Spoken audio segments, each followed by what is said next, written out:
दोस्तों नमस्कार। आरएस की तैयारी के लिए सब्सक्राइबर बहुत से सवाल पूछते हैं। दोस्तों इस संबंध में मेरा ये मत है कि शंकराचार्य जिन्होंने अद्वैतवाद दर्शन का प्रतिपादन किया था उनसे थोड़ा सा जोड़ करके मैं उत्तर देना चाहूँगा। जब ब्रह्म आत्मा की बात आती है ना, तो कुछ लोग कहते हैं नेति नेति, यानी ये भी नहीं है, ये भी नहीं है, ये भी नहीं है, ये भी नहीं है। दूसरा इति, यानी यह है। तो आप आरएस के अंदर ये भी नहीं है, ये भी नहीं है, कंपटीशन बहुत टफ है, लोग 10-10 साल से तैयारी कर रहे हैं, हम उनके सामने कहाँ टिक पाएंगे, हमारी आर्थिक स्थिति खराब है, तो इस नेति नेति पे टिक लगाओ। इति इति, तो इति इति क्या है? मैं कर सकता हूँ, एक बात, मेरे अंदर जज्बा है, दूसरी बात मैं उचित रणनीति के साथ में तैयारी करूंगा।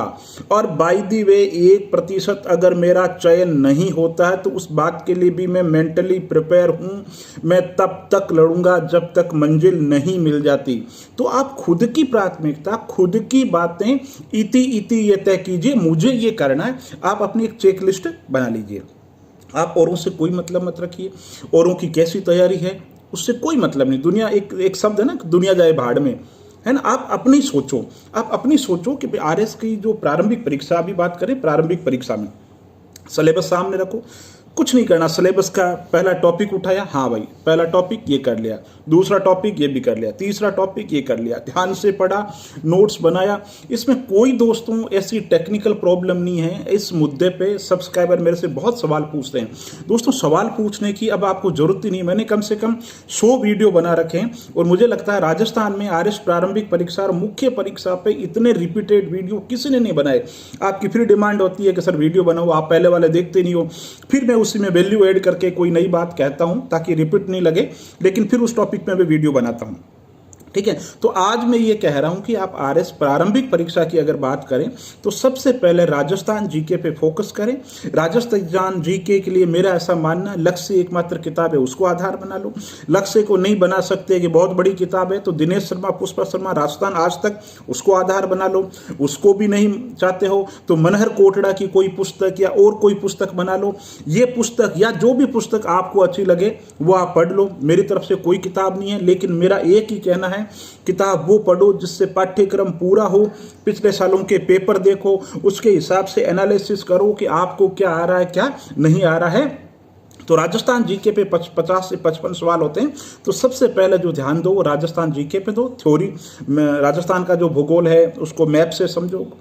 टेबल पे पास में दीवार पे एक मैप लगा हुआ होना चाहिए। भूगोल में बहुत अच्छी पकड़ बनाओ। अर्थव्यवस्था के लिए राजस्थान की जो आर्थिक समीक्षा और जो लेटेस्ट जो बजट है उसका सार संग्रह 5-5 पेज के अंदर तैयार कर लो, कौन से महत्वपूर्ण तथ्य है।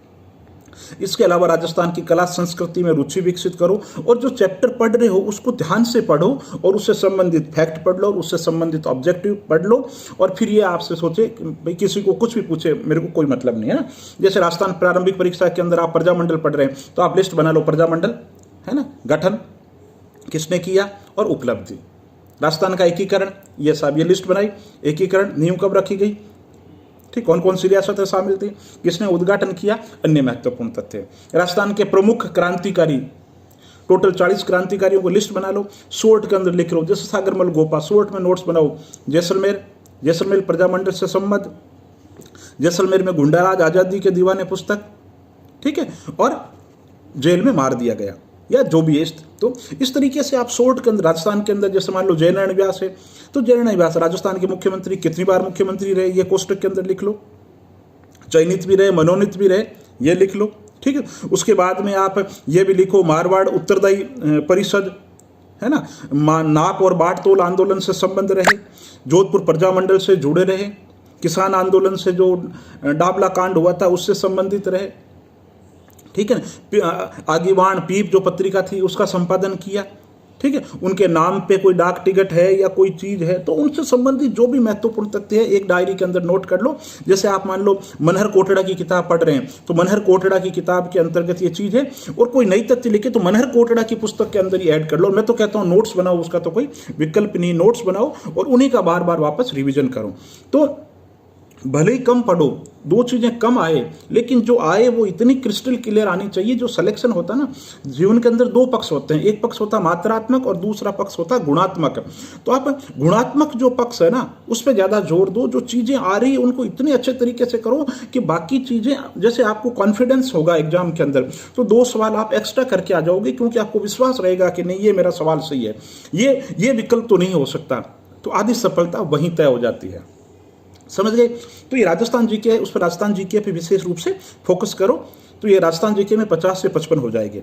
अब बात करें इतिहास के अंदर, तो इतिहास में पहले जो पाठ्यक्रम था वो था डिस्क्राइब नहीं था, अब एक एक पॉइंट क्लियर कर दिया गया। उस पॉइंट को अच्छे तरीके से पढ़ो, अच्छे तरीके से नोट्स पढ़ाओ। एनसीईआरटी प्राचीन काल मध्यकाल पढ़ लो। आधुनिक भारत के लिए आप स्पेक्ट्रम की गाइड पढ़ सकते हैं, बहुत अच्छी किताब है। आधुनिक भारत पे फोकस करें, प्राचीन मध्यकाल को भी इग्नोर ना करें। पहले सवाल नहीं पूछा जाते थे, अब चूंकि सिलेबस में इंडिकेट कर दिए गए हैं तो हो सकता है प्राचीन काल और मध्यकाल के भी अच्छे सवाल पूछे जाएं।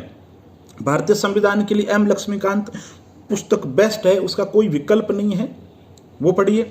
भारत की अर्थव्यवस्था की बात करें तो मेरी दृष्टि में प्रतियोगिता दर्पण का अतिरिक्तांक बहुत अच्छा है, उसको ध्यान से पढ़िए। और पढ़ते समय दिमाग के अंदर ये रखिए, मुख्य परीक्षा के हिसाब से भी थोड़ी दिमाग के अंदर प्रोसेस चलती रहे। भूगोल के लिए जो महेश बर्णवाल है बहुत ही अच्छी पुस्तक है।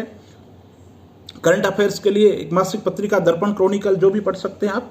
लेकिन बात वापस वही, सबके लिए ध्यान से पढ़ो, नोट्स बनाओ, खुद की मंजिलें और खुद की दौड़, औरों से वास्ता नहीं है। टॉपिक की मैंने शुरुआत की थी नेति नेति, ये भी नहीं है ये भी नहीं है, तो इति इति पे मैं बात कर रहा हूँ। इति इति क्या है? पिछले सालों के पेपर को देखना है, सिलेबस पे फोकस करना है। सिलेबस के अंदर पहले पॉइंट से ही चलना है कि साहब सिलेबस का पहला पेज पहली लाइन ये है, कर ली साहब ओके है, ये दूसरा पॉइंट कर ली साहब ओके। और एक जब इतिहास कर रहे हो तो उस समय इतिहास ही करो पूरी की पूरी, ठीक। जब संविधान कर रहे हो तो लगातार 4 दिन 5 दिन पूरा का पूरा संविधान ही पढ़ो। पहले थ्योरी पढ़ लो, ध्यान से समझो उसको, फिर उसमें ऑब्जेक्टिव मिला लो, फिर कॉन्सेप्चुअल क्लियरिटी उससे हो जाएगी। तो आरएस प्रीलिम्स कोई टफ एग्जाम नहीं है, अगर अच्छे तरीके से पढ़ोगे 2 महीने, लेकिन हार्ड वर्क करना पड़ेगा, उचित रणनीति के साथ में तैयारी करनी पड़ेगी। पिछले सालों के पेपर देखने पड़ेंगे, टफ नहीं है।